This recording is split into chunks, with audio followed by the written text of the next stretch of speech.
There was a rich man who was dressed in purple and fine linen and lived in luxury every day.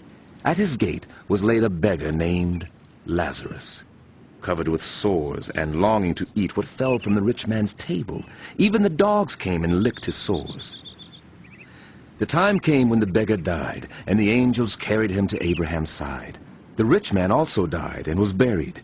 In Hades, where he was in torment, he looked up and saw Abraham far away with Lazarus by his side.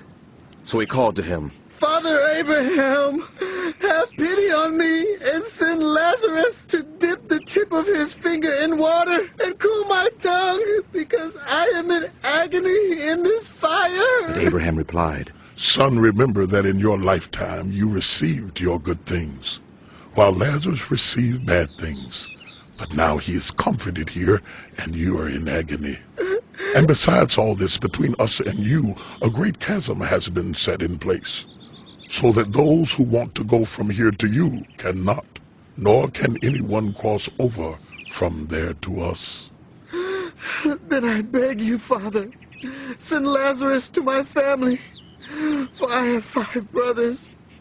Let him warn them, so that they will not also come to this place of torment." They have Moses and the prophets.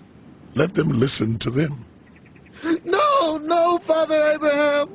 But if someone from the dead goes to them, they will repent." He said to him, If they do not listen to Moses and the prophets, they will not be convinced, even if someone rises from the dead.